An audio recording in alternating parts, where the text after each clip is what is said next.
Ingen idé om, hvor fanden jeg var i sangene. Men med respekt, som det sønderjyske publikum nu engang har, så klappede de efter hver sang. Og efter den sidste sang,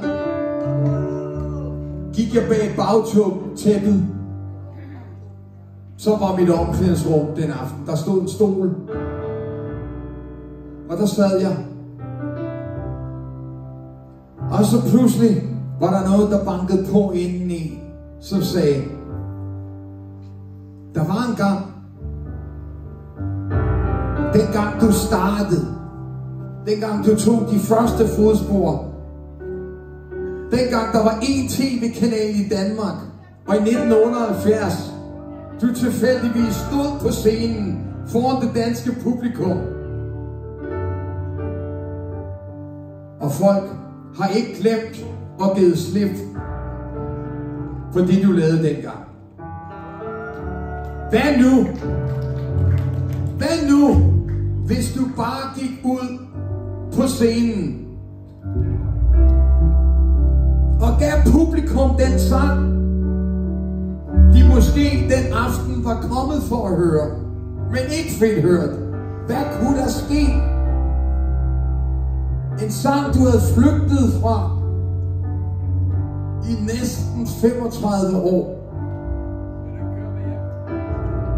Et stykke musik, skrevet på en guitar omkring et lejrbål på Sjællands Odde. En sang, som faktisk det danske publikum havde valgt, at det skulle være en vindersang i 1978.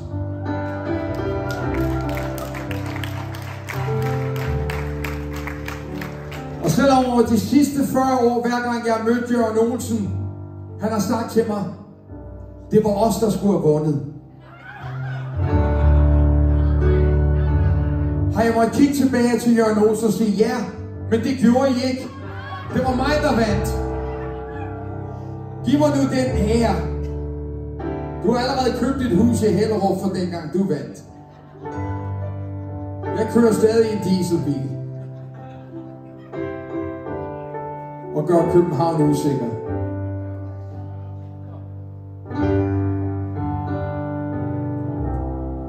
Og så blev skægget lidt mere gråt. Til tider kigger jeg på mit hår, og der kommer også nogle grå farver ud, specielt når jeg ikke har været i Matas. Og så må jeg bare konstatere, ligesom en dag jeg gjorde i Harald Nyborg, hvor jeg ledte efter en eller anden ledning, som jeg ikke kunne finde et stik. Og der var en, der kiggede på mig og pegede og sagde til mig, at du ikke ham der?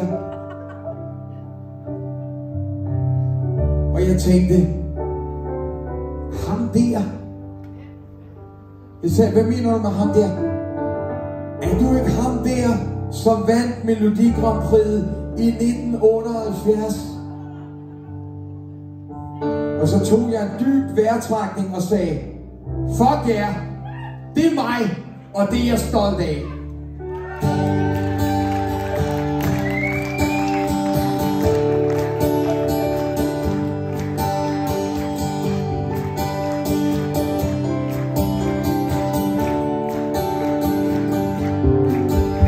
Hvad er det der er galt med mig?